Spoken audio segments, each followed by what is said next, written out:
Welcome into the 14. I'm your host, Chris Lee. We've got Blake Lovell with us. We've got Barry Allen with us. We are going to talk a lot of baseball today.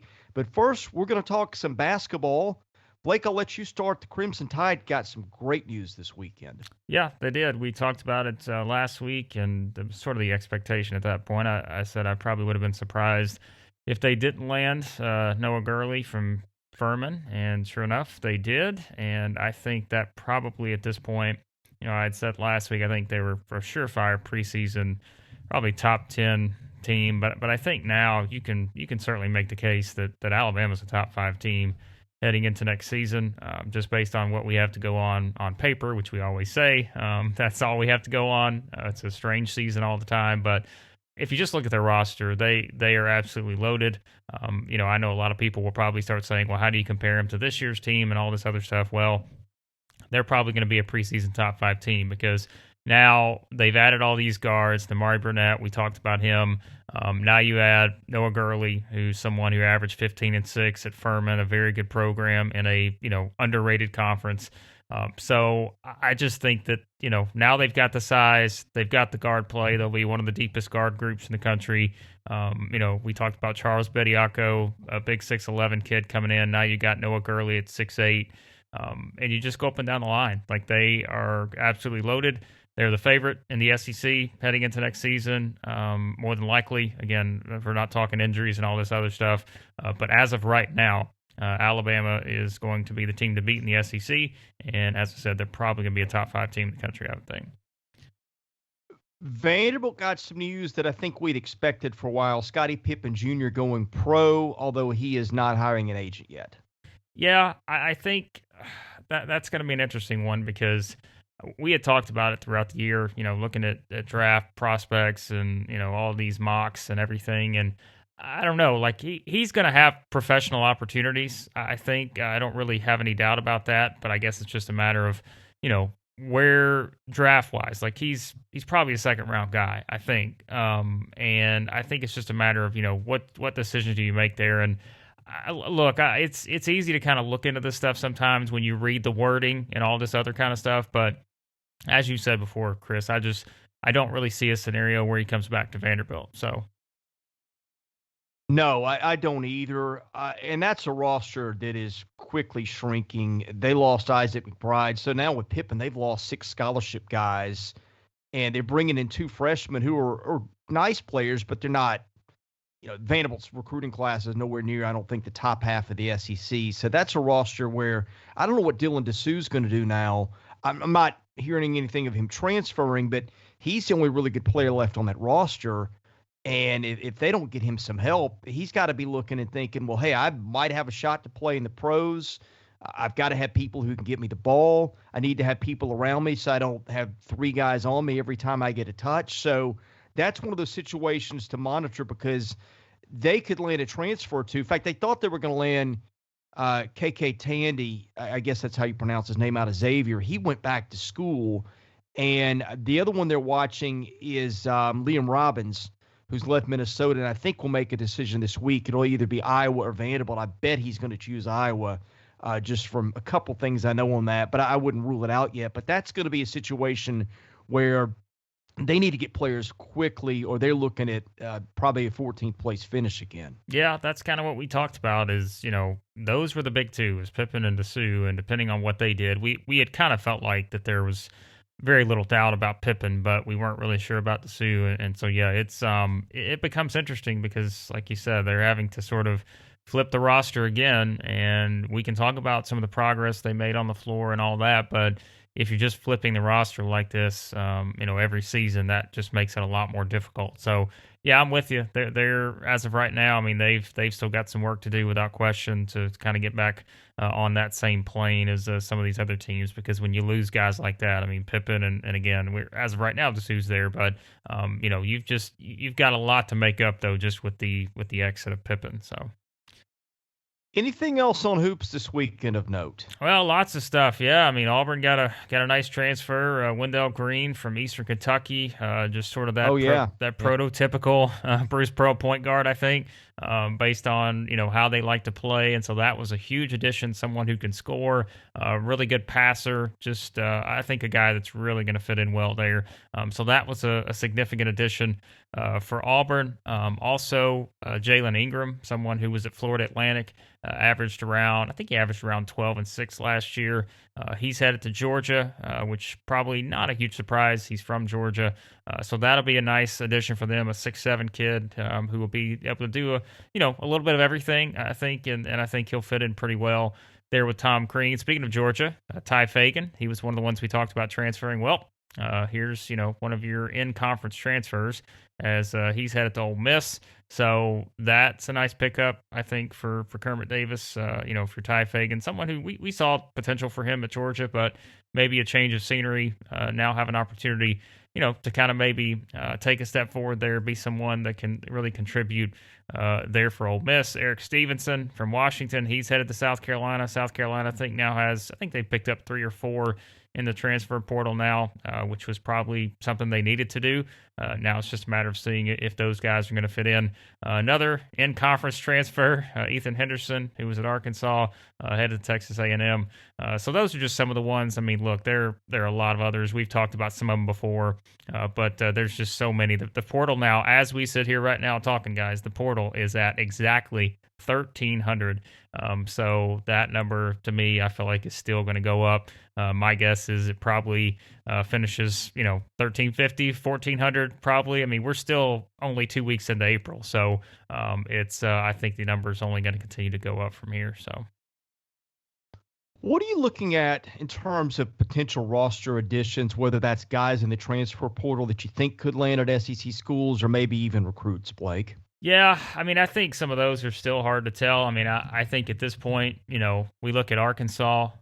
They're one, they're probably going to still wind up getting some guys when it comes to bringing different guys in. And I can't even remember at this point which Arkansas transfers we've talked about because I know that they've added several, but I think we've discussed most of them. There may have been one that we didn't, but I think you still look at teams like Arkansas. I feel like there are still teams out there, I don't know, like we've talked about teams like Tennessee and LSU and teams like that who we know are going to have to sort of restock the rosters based on the guys that are leaving for the NBA draft. LSU's Big Four. You've got Tennessee with a couple of those guys, and the addition and losing guys like Pons and stuff too. So I think you'll still see some of those teams pretty active, would be my guess in terms of, what they're going to have to do to sort of rebuild their rosters. Xavier Pinson, still someone out there I think that we know has had some SEC interest. We've talked about Auburn and places like that potentially, but, with Wendell Green going there, there's still a lot of unknowns. So I think it's so hard to gauge still when it comes to this. So there's lots of different ones. I mean, I think one of the biggest ones, which, quite literally, when you think about it from a transfer perspective, Garrison Brooks, who was at North Carolina, even though now they've had the coaching change. I think he's still someone that probably a lot of other SEC teams are interested in. I mean, a lot of people have sort of said Mississippi State was a team that they think could potentially be in the mix there because of, his dad's ties and all that. So there's lots of different ones out there like that, but I can't say that, any specifics right now is probably hard to figure out. But I do think you're still going to see some pretty significant additions on these rosters here pretty soon. Any other basketball-related thoughts before we flip it to baseball? No, I mean, I think that's about it. Like we said, it's still just trying to figure out rosters. Usually at this point, there's lots happening, but certainly more so now just in terms of trying to figure this stuff out because, as we said, it's just there's so much roster movement. There's so many changes. And I think just trying to, figure out where players are going to land and what exactly rosters are going to look like. I don't think we're going to have any clarity on that probably until, the 1st of May at least. So. Well, speaking of clarity, Barry Allen, we didn't get a whole lot on the SEC this weekend. You basically got a 6-team race at the top. Maybe Florida's got a chance to sneak into that conversation, not based on the way they're playing, really, but based on some of the schedule ahead. though that includes some road series where Florida has just been abysmal away from Gainesville. But I guess the themes are these. We talked about how the league's bottom teams, say from 8 down, we're really going to have to do some work to get in the hunt for a regional bid. I think, or regional selection, not to confuse that with hosting. But in any case, I think that happened this weekend. I think you saw some teams climb back towards the good side of the bubble. I think that would be in today, frankly. They're going to be needing to win some games going forward. And then you had the top where we thought maybe we get some clarity, but we did not. So anyway, it was a wild weekend in conference play, Barry. Yeah, it really was. I think a couple of things I take, from the weekend, obviously first and foremost is who is that team playing in Nashville this weekend? Because one, it didn't look like Vanderbilt in one dugout, and it certainly didn't look like Georgia in the other. You in our blog yesterday recapping the series at Vanderbilt, if you'd have, as you wrote, if you'd have said one team was going to score a bunch of runs and dominate on the mound, you thought Vanderbilt was going to sweep the series, but it was Georgia that we were talking about. I mean, they had 9 home runs in the series. They rocked Kumar Rocker unlike he's ever been rocked before. They struggled with Leiter, but had a chance to win at the end and didn't, and then dominated again on Saturday in the series win. They've now beaten Vanderbilt 2 series in a row after losing 10 in a row to them, and I think that's the last 2 series that Vanderbilt's lost in the SEC are both to Georgia. So that's the first thing that jumped out, and then you look at Arkansas going on the road and, taking a series at Ole Miss. I mean, I thought that was a statement for them, give them they got a 1-game lead over Ole Miss and Mississippi State now in the West, but they're 5-1 against those 2 teams. So it's essentially a 2-game lead. And then we looked at Alabama this weekend, sweeping Texas A&M. I don't think anybody saw that. I don't think anybody thought that A&M was a world beater, but I don't know that anybody thought the way Alabama had played, would go to A&M and sweep, and they did. And now they're kind of back in the mix of things. They're only a half a game tied with Georgia, just a game behind Florida and Kentucky for that upper spots, in the league. So now they've given themselves a chance because their next 3 weeks are Auburn, Kentucky, and Missouri, and they can win those series. And they can make some significant strides in those series. There was a hint yesterday that I got that there may be a Connor Prelip sighting in the near future. Could be as early as this weekend. And if they get him back, that's a tremendous shot in the arm for them. They did get Antoine John back yesterday. Their starting pitching the last 2 weekends, minus Tyler Ross, has not been very good. And so Prelip could be coming back at the right time.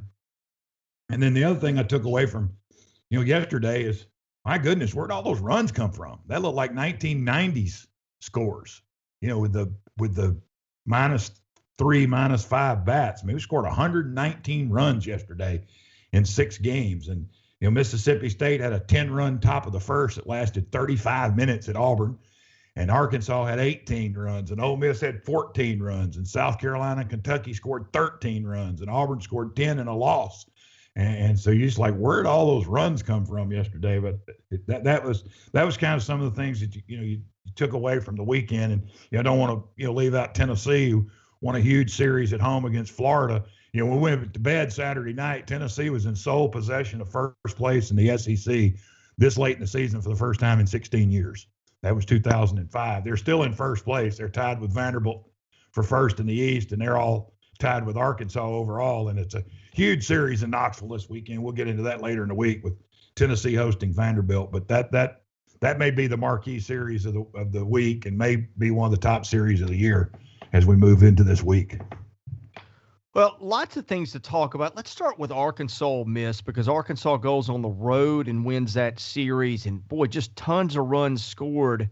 I mean, you got to feel better if you're Arkansas about what you did. But I think if you're both Arkansas Ole Miss, you've got to be worried a little bit about your pitching leaving that series. Yeah, maybe more so for Ole Miss than Arkansas, because Ole Miss the last 2 weeks is 2-4. Derek Diamond still has not figured it out in Game 3. I mean, he still struggles. But I think you look at it, Ole Miss, and They walked 17 guys yesterday. They had 9 pitchers pitching the game. All of them had at least one walk. They walked 17. Arkansas had 13 hits. And Arkansas scored 18 runs yesterday. They left 14 on base. If everybody that reached base had scored, they'd hung 30 on the Rebels yesterday. But I think, starting pitching for Arkansas has not been good, not been great. It's been good, not been great. Their bullpen has really helped. Jackson Wiggins has been really good. But I think the unsung hero for them is Kevin Kopps. And no doubt. He is the guy.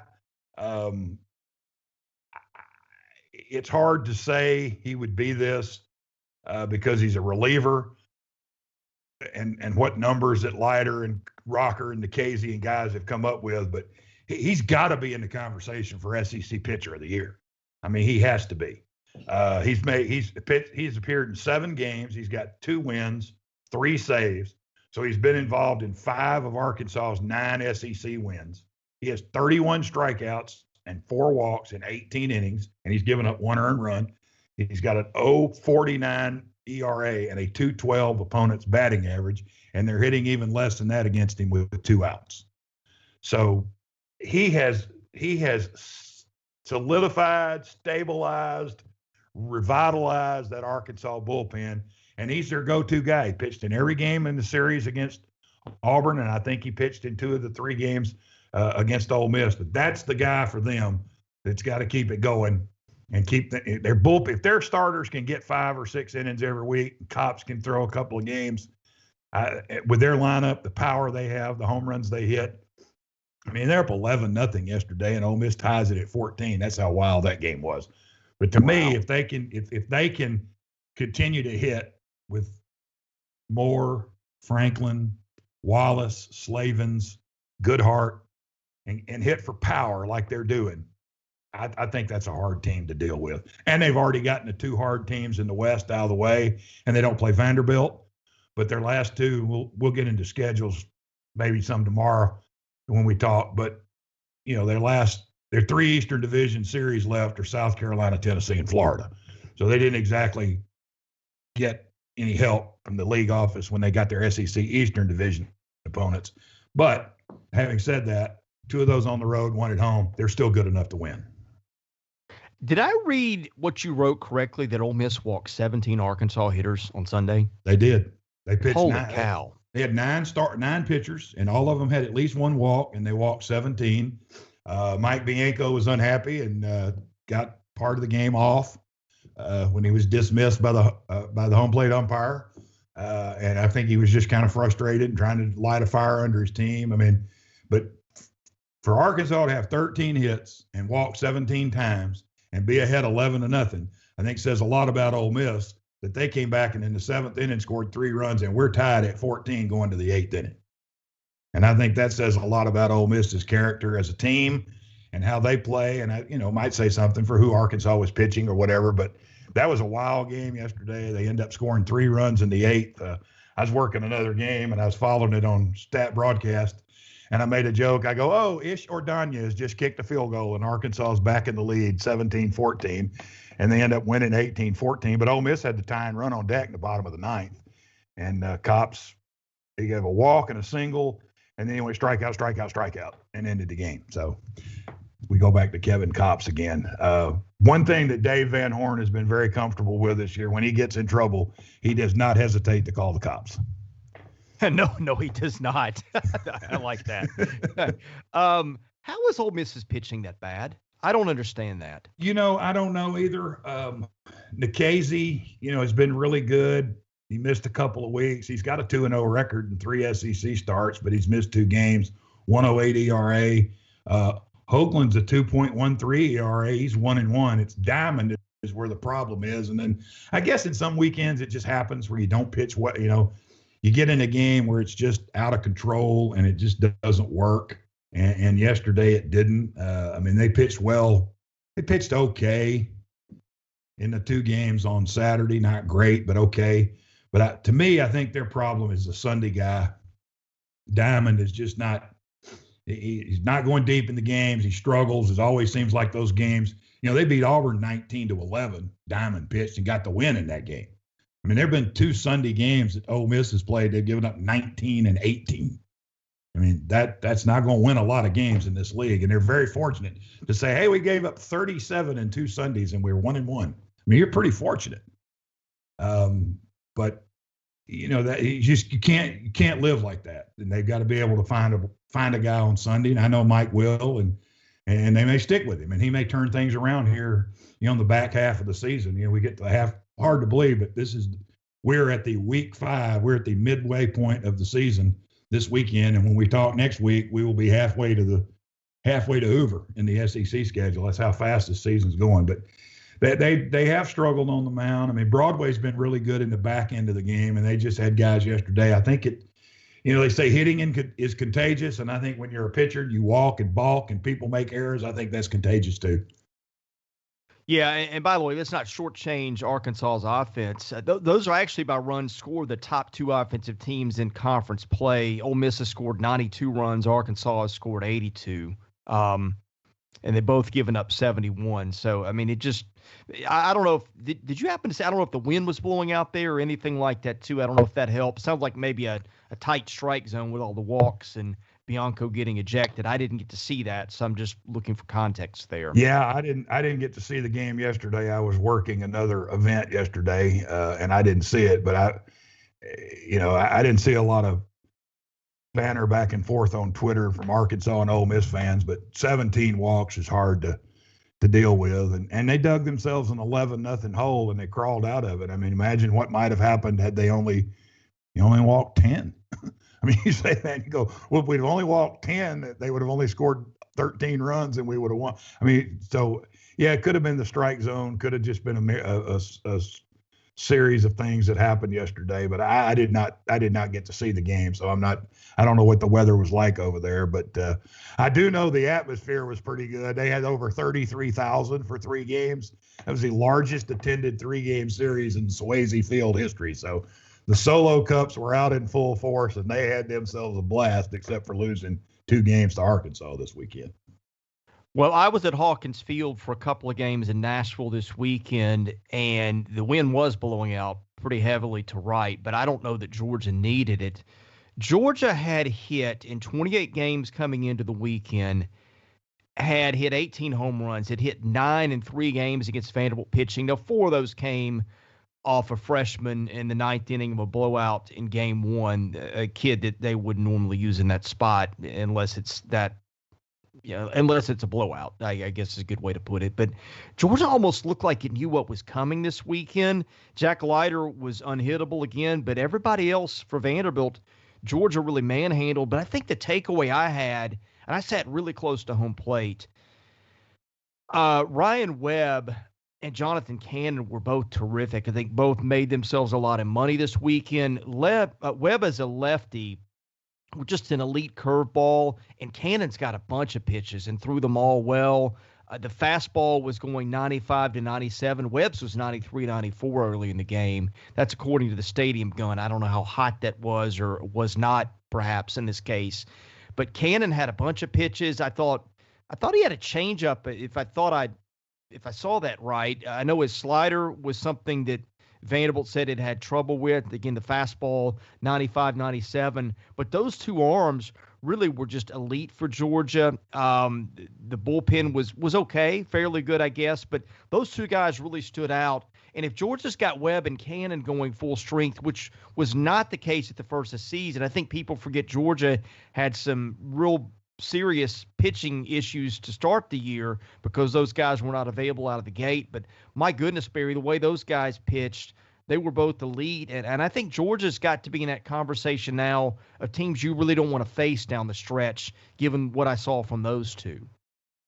No, they looked really good on the mound. And, those 2 guys, Cannon and Webb, were I thought they were equal to the task to Vanderbilt pitching this weekend. And you mentioned Georgia's home runs. They hit 6 home runs in their first 9 SEC games, and they hit 9 in 3 games at Vanderbilt, this weekend. But you're right, Cannon and Webb,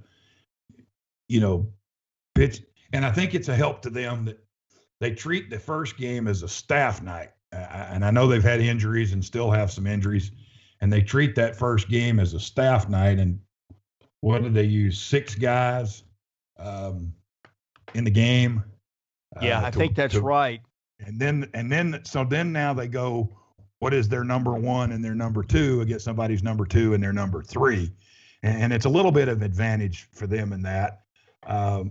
So they may have a little bit of an edge in doing that, and they may be a reasoning for doing that, including all the injuries that they've had.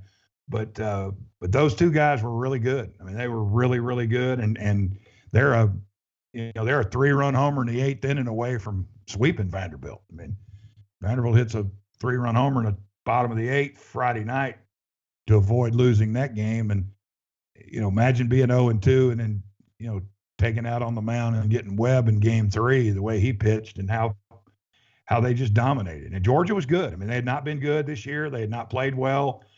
We didn't think they were trending in the right direction, and then they go to Vanderbilt and win 2 out of 3. And now all of a sudden they're feeling pretty good about themselves, and they're coming home this weekend to close out the first half against Kentucky, who's lost 5 of their last 6 in the SEC after starting 5-1. So Georgia's got to be feeling pretty good about themselves. They've already played Vanderbilt.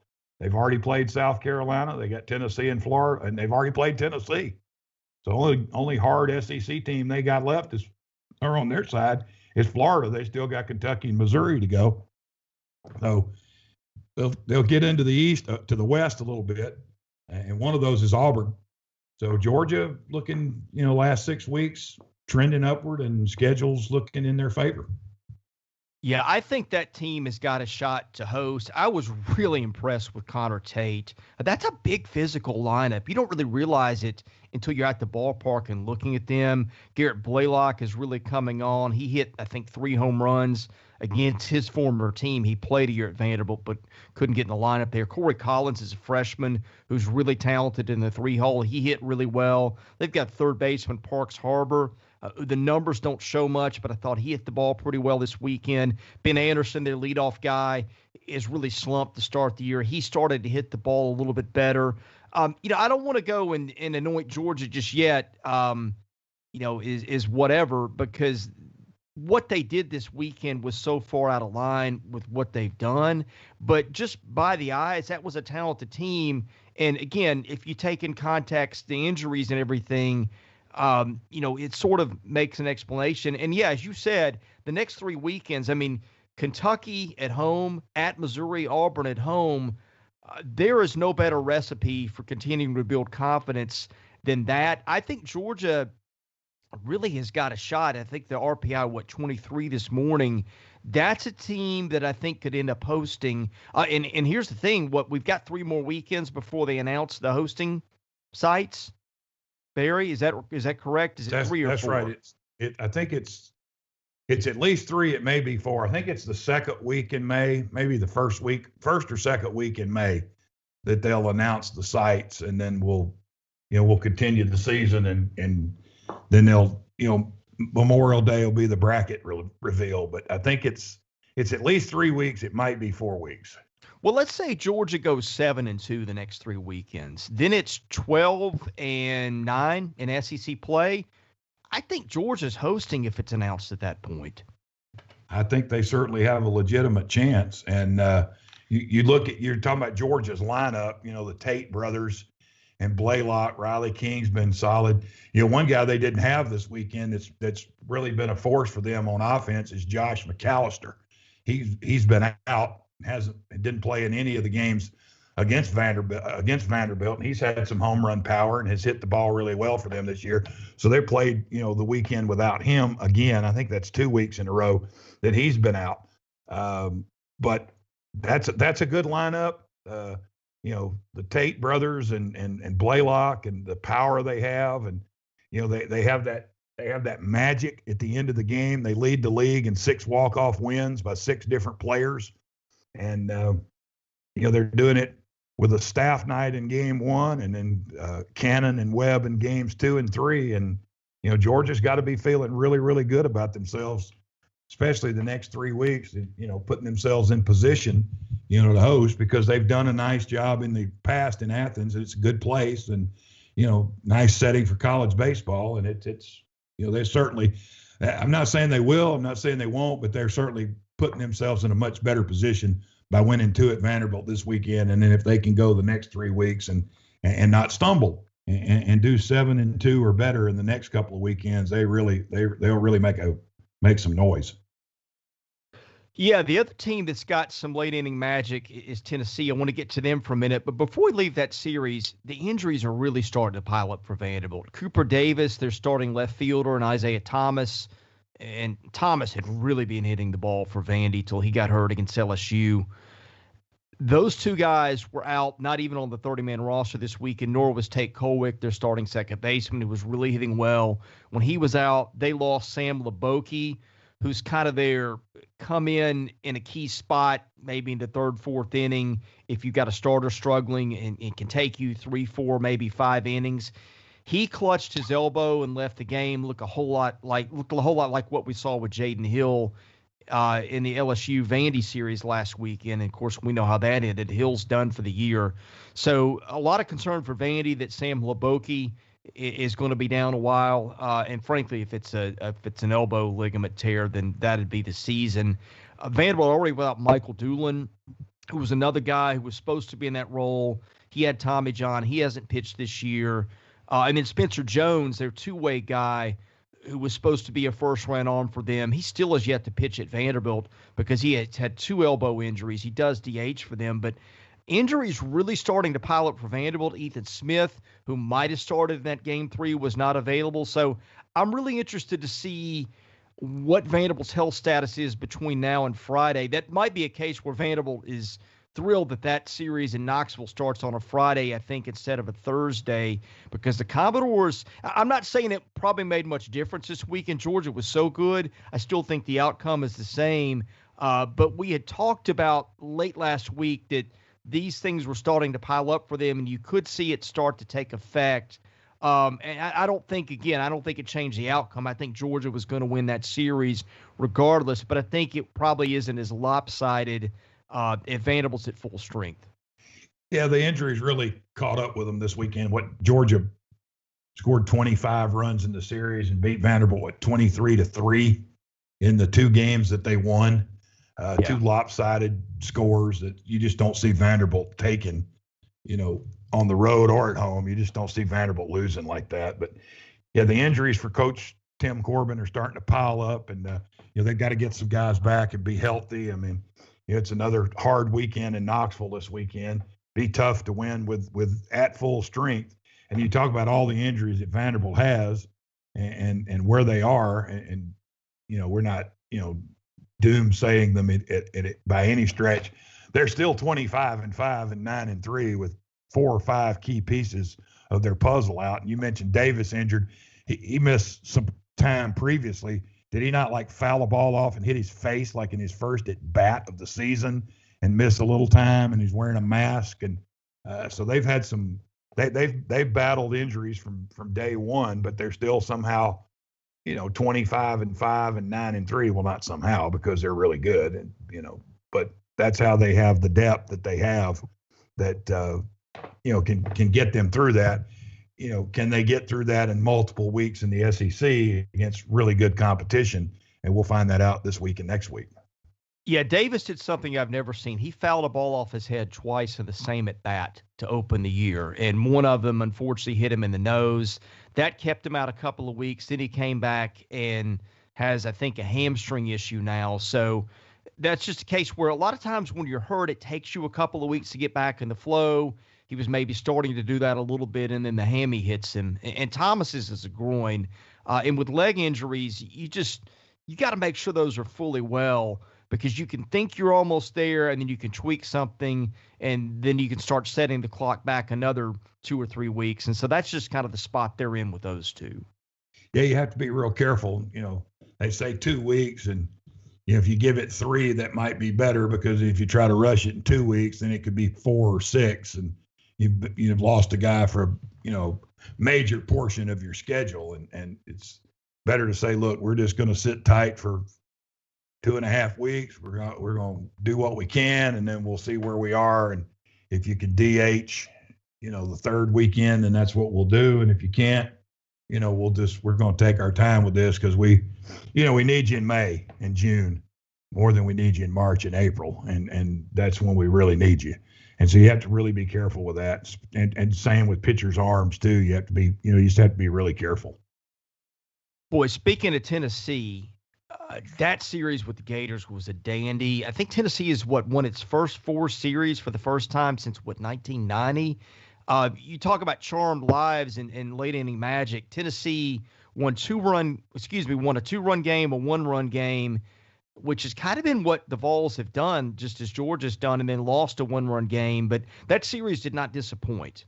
No, every game in that series came down to the 8th or 9th inning, and it's 4 straight series wins for the Vols since 1970. The last time they won 4 SEC series to open the first 4 SEC series. I mean, they're living in the era where they've never been. And as it was said earlier, and I wrote in the blog yesterday, they were in sole possession of first place when they got to the ballpark yesterday, this late in the season for the first time since 2005, when they led the East and led the overall by 1 game, going into that series. And it's uncharted waters for Tennessee. They're not used to this. But I don't think Tony Vitello really cares. I don't think he cares. I think they expected to win. He went out and got Frank Anderson, a veteran pitching coach, former pitching coach at Texas, former head coach at Oklahoma State. And I watched their game Saturday night on the SEC network, and they talked about when they arrived, they didn't have any SEC arms. And he said that. Dave Neal and Chris Burke talked about that on the telecast, and they said that Tony Vitello and Frank Anderson both told them on their call last week, we don't have any SEC arms.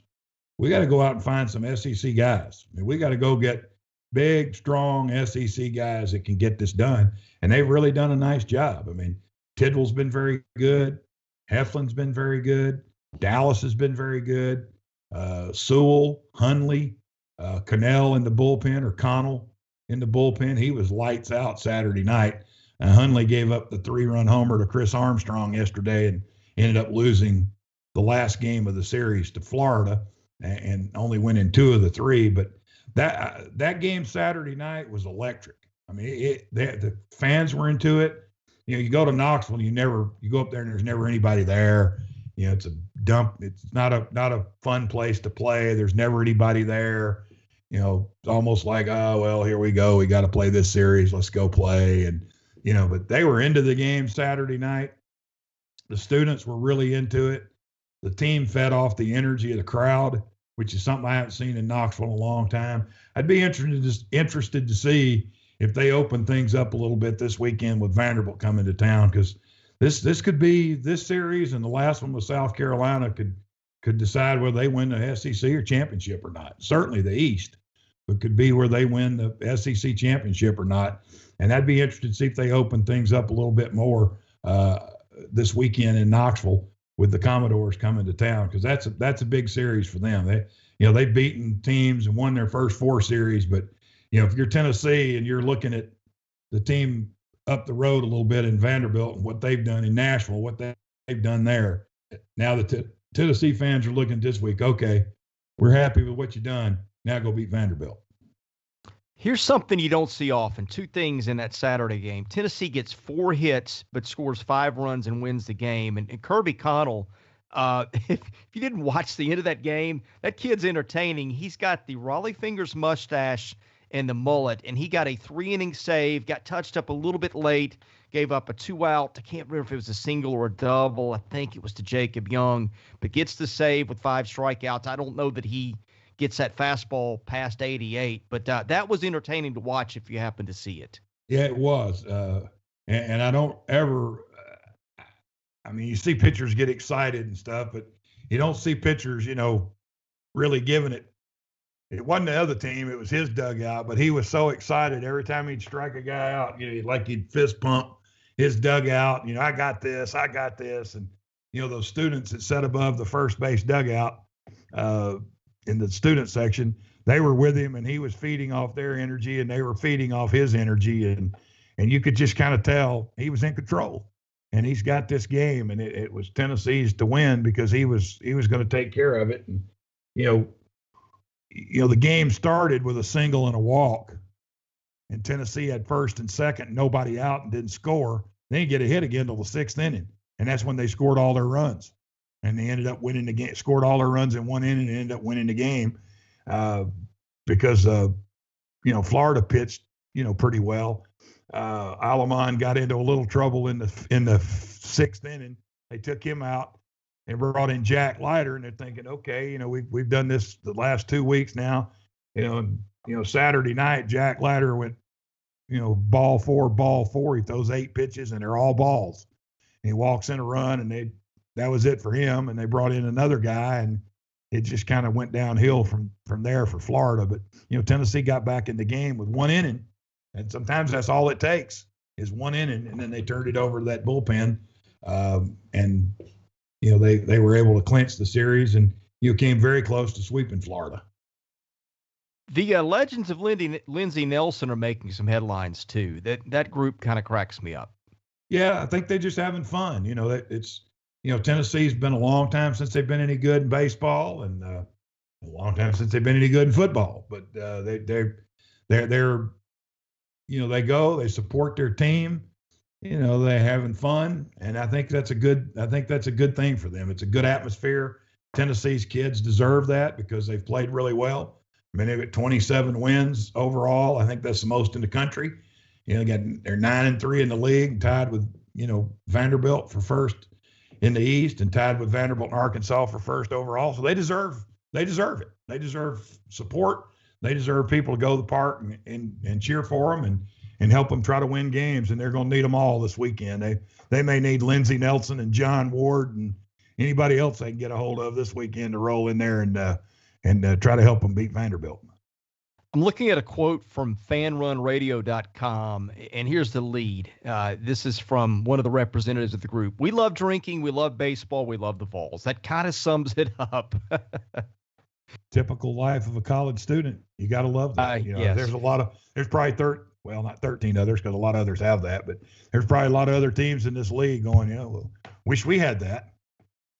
One of the best college ambiances from the student perspective, I don't know if they still have this, but at Foley Field in Athens, Georgia, and I haven't been down there in about, I think about 8 years, but they used to have they have all the kudzu in the outfield. I mean, first of all, it's a beautiful backdrop for baseball, as is Knoxville's, by the way, with the river and the trees and all that. But they had out just beyond the right field foul pole and maybe a little bit to the right, they had I don't know if it was a fraternity house or just a condo where a bunch of college kids would hang out, but they would sit on the porch and watch those games, and those could be entertaining at times too. I don't know if that's still there, if they've redeveloped, but that always amused me when I would go down to Foley. It's still there, and they call that Kudzu Hill, and it's covered with Georgia students every night. As I recall, it's a greenhouse, not like where they raise flowers, but the color of the house is green.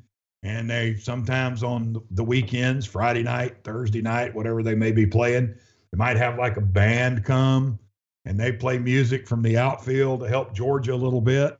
And, they share some adult beverages with one another, those that are old enough to do that. And they kind of razz the right fielder. Yeah, it's a great setting. It's one of the really nice settings in college baseball. I always enjoy going to Athens and Foley Field to watch Georgia play. Particularly the atmosphere on Kudzu Hill out in right field. They team to get on the right fielder a little bit. It's a fun thing for them to do. Georgia also has Barking Dog Man, and I think I heard him in Nashville this week, and either that or he's got a knockoff. Well, that would have been interesting to have the Whistler and the Barking Dog together. They should have made them sit together. That would have been fun for them. But there's a lot of good traditions in this league. There really are, with fans that support their teams and that travel. It's a good, it's fun. That's why the league is good. That's why all the teams are really good. And you got a lot of support from, a lot of good fan bases. Well, the Whistler was not there for the games I was there at, which were the last two games, which might have been why that was a little bit more of a pleasant experience. So I'm not I like the Whistler. I know him personally, but I'm not a fan of the whistling. So, best heckling story ever. My brother, one of his best friends and high school teammates, played at Clemson, and this was in the 90s. And they go to Wake Forest for a game. He's playing right field. He's just getting heckled all day. I mean, this guy's just merciless. At some point, I guess you get curious as like who's doing the heckling. He turns around and it's Tim Duncan.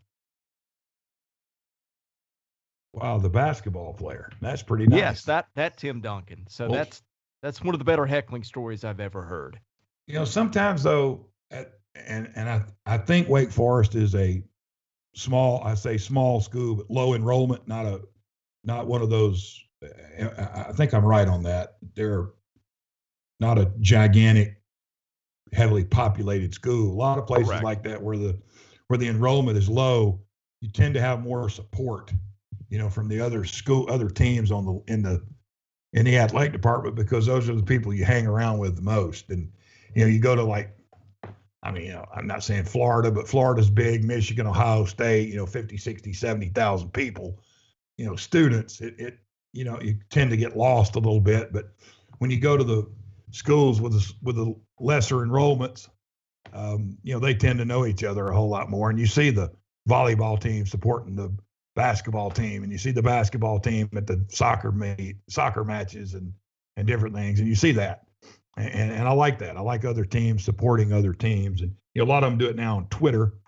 I don't know if it's sometimes on Twitter, you don't know if that's, hey, let's just do this because they swept, or if you really cared that they swept. I mean, you might be doing it some people may be doing it for show to go, oh, how nice. The volleyball team congratulated the baseball team for a sweep. And probably none of those people have ever been. I don't know. But you see it, so it makes you feel good.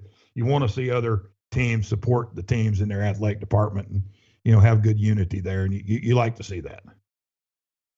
South Carolina, I think, really kind of needed to sweep Missouri. I'm not going to say that the Gamecocks can't be a serious contender for the SEC title, but I mean, goodness, you look at the schedule coming up at LSU, Arkansas, at Ole Miss, Mississippi State, at Kentucky, Tennessee. And again, we'll go through schedules probably tomorrow on the pod. But I think Missouri is suddenly started to win some games on the weekend. I'm still not convinced the Tigers are very good, but let's acknowledge it for what it is. I saw part of that game Saturday where South Carolina put together, I don't know, a 5 or 6-1 rally, and I think maybe had one hit just because Missouri's pitching was just playing catch with the backstop there for a while, I guess is the best way to put it.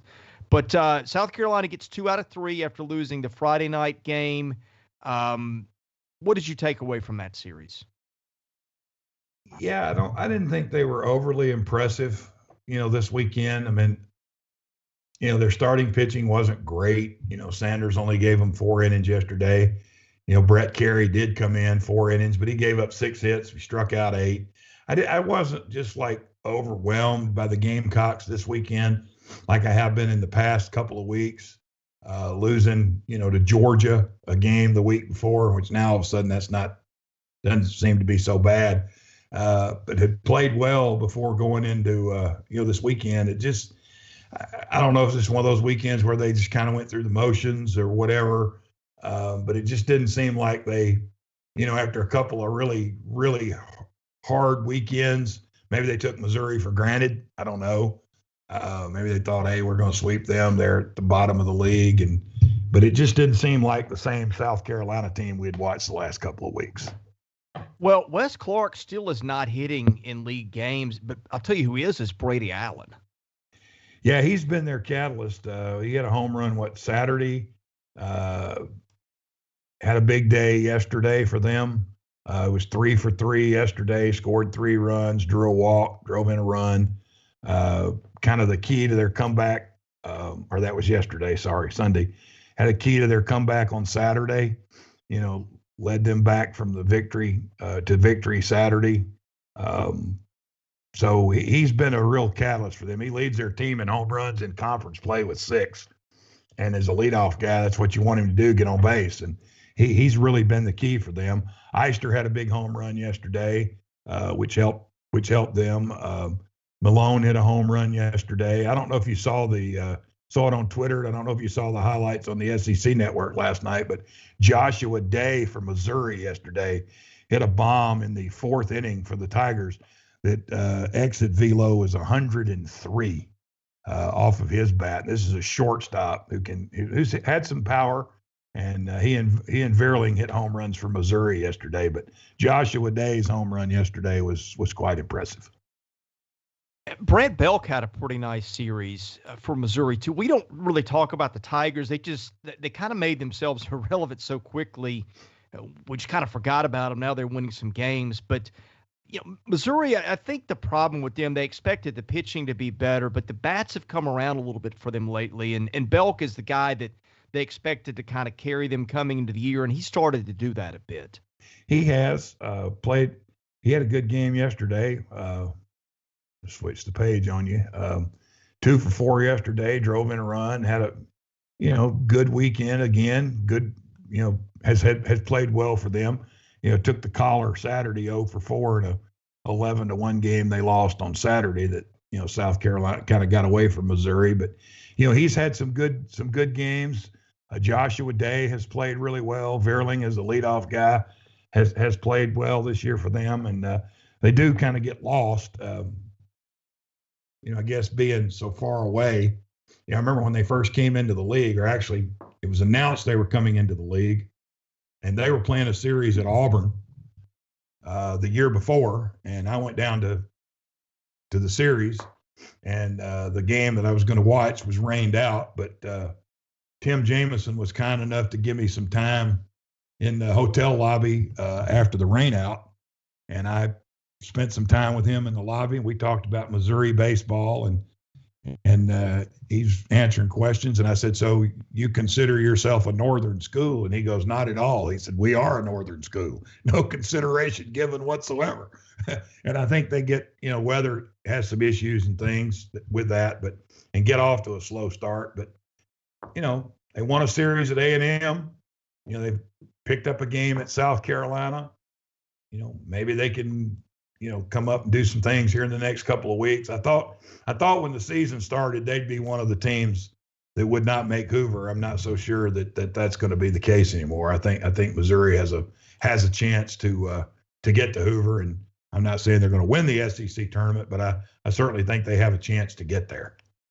Yeah, unless Auburn and A&M start to do some winning, which, goodness gracious, I don't think either of us expected those teams to be as bad as they are. I still think both those teams have been involved in some bad luck. I mean, Auburn has scored 61 runs in league play, given up 92. The offense is there. You would think just by sheer dumb luck at some point, Auburn would stumble into another win, but that's not happened. They're 1-11 at this point. A&M, the pitching, frankly, just not what we thought it was about 3 or 4 weeks ago. A&M has been to the tournament every year since, was it 05 or so, 06 maybe? I'll look that up. And by the tournament, I mean the NCAA tournament, but barring a miracle, Aggies aren't going this year. Yeah, I would say obviously you can change your mind. We've changed our mind 1,000 times on these podcasts already. So you reserve the right to change your mind every day and every week. But yeah, right now I would say A&M and Auburn are the odd men out, in this deal, trying to get to Hoover. A&M's really struggled on the mound. Obviously they lost Miller for 2 weeks with COVID. Childress was their Sunday guy. Freshman, pitched really well, and then all of a sudden they realized he was a freshman. They've replaced him in the rotation. Haven't hit a whole lot, didn't hit much this weekend against Alabama.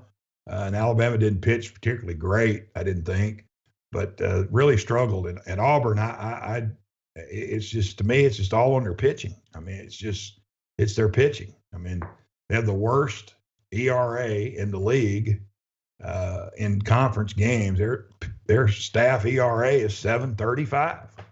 They've given up 118 hits in 105 innings, and they've walked 64 batters in 105 innings, and they've given up 14 home runs. And, you look at 2 Sunday games in the SEC, they scored 11 runs against Ole Miss on Sunday. Now they were down like 14-0, but they came back and scored 11 runs. It wasn't like a competitive game, but they did score 11 on Sunday against Ole Miss and gave up 19. And they gave up a 10 spot in the first inning yesterday and lost 19-10. So they've given up a lot of runs in their, in their SEC games. I was trying to find it in my blog that I wrote yesterday, and for some reason there it is, that Auburn allowed a season high 19 runs to Mississippi State yesterday. They also allowed 19 runs in a 19-11 loss to Ole Miss on March 21st. They are 0-5. They've given up 10 or more runs in a game 5 times this year. Needless to say, they've not won any of those games. So it's hard to win when you're giving up double-digit runs, and it's hard to win when you're down 10-0 before you even come to bat. And that's been their issue all year long. That hasn't changed. They have a 5.29 ERA overall, 235 hits and 250 innings. Their walks are high, giving up 28 home runs on the year. That's been their issue all year, and that hasn't changed. And yesterday, Gonzalez, who had a couple of decent outings as a Sunday starter, roll him out there yesterday, faces 11 batters, and he gives up 9 earned runs. And so they just can't. They don't give themselves a chance to win on the mound, and I don't know if they can fix that. I don't know. Yeah, Rob Childress got to A&M in 2006. He missed the NCAA tournament his first year. He's been there every single year since. We'll look at schedules tomorrow a little bit and look ahead, but let's move on, because 2 teams that helped themselves a little bit this weekend, Alabama and to a lesser degree LSU. Alabama sweeps A&M. I've said all along, Alabama's RPI is really good. D1 had them in the tournament last week. You disagreed with that, but getting 3 wins this weekend on a 17 RPI, Alabama would be in the tournament if it were to be played today. And, of course, you mentioned them getting healthier. LSU, without Jaden Hill, wins 2 of 3 against Kentucky with its backs against the wall. 3-9 conference record, but LSU's also got a 26 RPI. What do you take away from what both those teams did this weekend? Well, LSU scored as many runs in Lexington this weekend as they scored in their first 9 SEC games combined, 27. They have the offense to score. They just have to pitch. And they got that in the first 2 games. They didn't get it. It's 5-3 yesterday. Trey Morgan hits a 2-run homer in the top of the 7th, and it's 5-3. And then guess what? They go out and give up a snowman in the bottom of the inning and give up 8. And then they're out of the game. And their bullpen has to provide for them. It has not been great this year. Marceau pitched well. Labus pitched well. The starter yesterday threw pretty good for the time he was in there, but the bullpen let them down. They have the offense to score runs. I mean, they can score. Dugas can hit. Cruz can hit. Morgan can hit. Doty can hit. I mean, they have a powerful lineup that can swing it. They just have issues. They've had the same issues that Auburn has had, except they've had better starting pitching because Marceau has been so good. But that for them, they've got to shore up that bullpen, and if they do, they got a chance to sneak into Hoover. And then anything can happen once you get to Hoover if you're a powerful offensive team, like LSU is. And Alabama, no, I didn't agree with them being in last week, but that was last week. And like I said, we have the rights to change our mind. It's a baseball fan's prerogative to change his mind every day. And, I think a series sweep at A&M, was huge for Alabama. I think I don't think their starting pitching was all that great. Ross was really good Friday night, 7 1/3, and Chase Lee came in and closed it out. Owen Diodati had a 3-run homer yesterday in the 7th inning. They kind of pieced that game together yesterday as Antoine John returned, but, didn't pitch great. Second week in a row, Dylan Smith didn't pitch very well. We talk about run support. They scored 4 runs in an inning for him on Saturday, and he's got to be sitting there going, holy Toledo, what's this going on here? But he gave up 4. So he didn't pitch. He didn't pitch as well this week. He didn't have a good week last week against Tennessee. I think Tennessee had more to do with that than he did. I think they were just patient, and they worked the count. They took pitches, and they fouled pitches off. They got his pitch count up, and he had to leave in the 4th inning.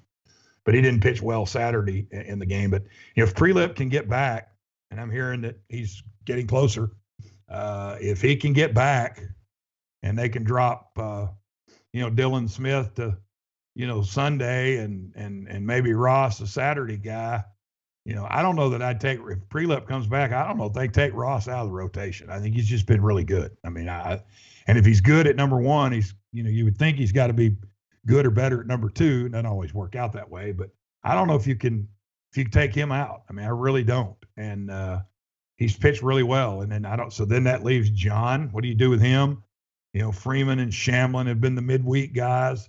They're running out of midweek games because you're getting late in the season and you're not playing as many midweek games as you used to. So if they get through Auburn this weekend and get Prelip back, and they could make a run, because Auburn, Kentucky, Missouri, and then they still have LSU as well. So they can make a run, especially if they get their pitching staff settled like they want it. Yeah, see, I think Alabama's a little bit of a dark horse, because you mentioned Dylan Smith's been really good. No luck, as we've talked about. Ross has been fairly good. He's not a strikeout guy, and he does give up the long ball, so maybe there's some smoke and mirrors to the ERA. But John's pitched well. We've talked about Chase Lee, who I guess is healthy again, and gosh, he's been untouchable so far. He's not given up a run in 19 2/3 innings. Prelip, I guess the question is, see, that's the thing to me. If Prelip comes back, there's a difference between coming back and pitching the way that he can pitch. What do you? I guess I'm putting you in a bad spot to try to guess, but how do we think that plays out if he comes back? Well, I mean, obviously, it's 6 weeks since he's been on the mound. I don't know that if he's back, that he's going to jump right into Friday night or Thursday night. I think I think it would have to be a gradual thing. If he could pitch this week in a game,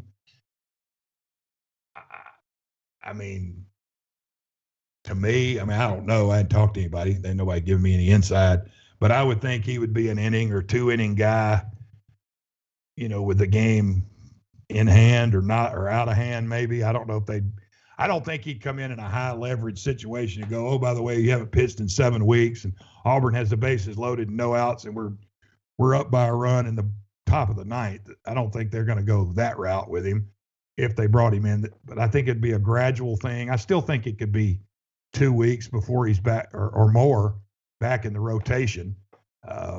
And even then, I said, Ross, maybe they stay with that and he pitches on Saturday or Sunday. And then, but I don't know how long it's going to take him to get back. I don't know how long it's going to take him to get back to where he was on opening day, because he pitched pretty good on opening day. It's been a long time since he's been out on the mound in a game situation. So that you don't know how he's going to respond. And then when he does pitch, if he's had some issues with his arm or whatever's been going on with him, if he does pitch, how does he feel the next day? Can he do it again? So I think there's still a lot of question marks for him out there. But I think if they can get him back and know that they have a chance to get him back, I think that's a boost for them and their pitching staff. All right, let's wrap things up here. We didn't really talk about Mississippi State. I guess those 3 wins come against Auburn, so we maybe discounted that a little bit. But let's be fair here. State gets the sweep, which is hard to do anywhere against anybody. Landon Sims has another terrific performance, gets a 2-inning perfect save in Game 3, which was the close one there. What do we take away from the Bulldogs? I'm sorry, that was Game 1. What do we take away from the Bulldogs and what we saw this weekend?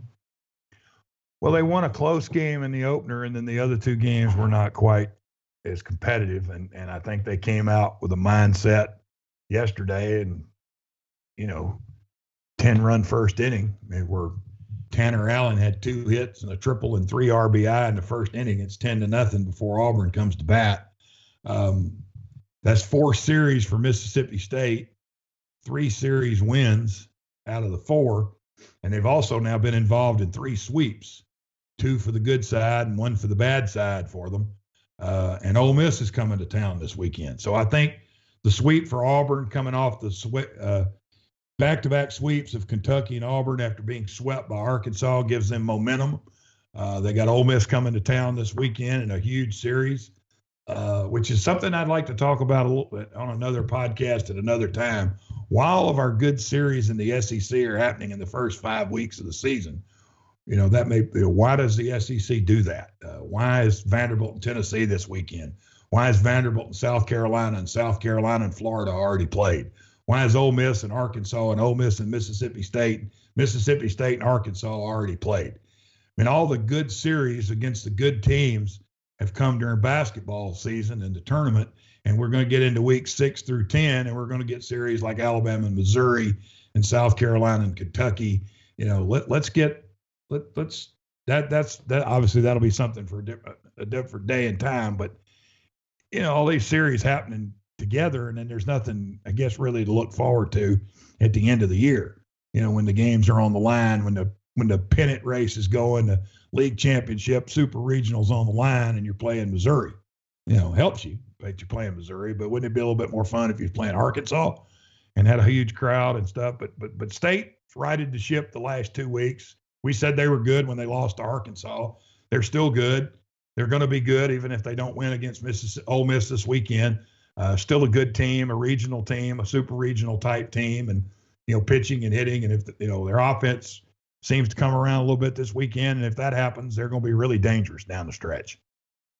All right, Barry, I'll give the floor to you to wrap up. I think you might have had maybe even a basketball question for Blake, so I'll let you get that in, and any other loose ends we didn't get to in the show today. Yeah, I think we've covered about everything you can cover, for baseball. Just, headed into the back half of the season. Now this is the last week of the first half, and we'll just tease you a little bit with Auburn at Alabama and A&M at Arkansas.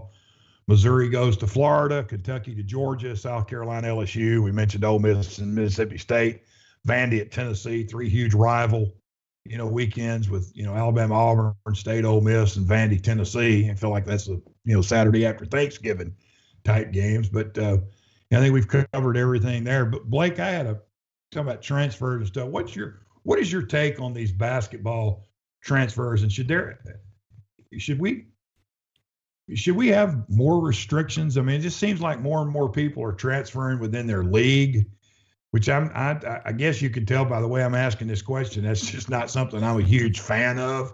What's your take on all this, and why is all this happening? Why are we doing this? Well, I mean, I don't know that coaches necessarily love it, just based on, like you said, there's just so much movement.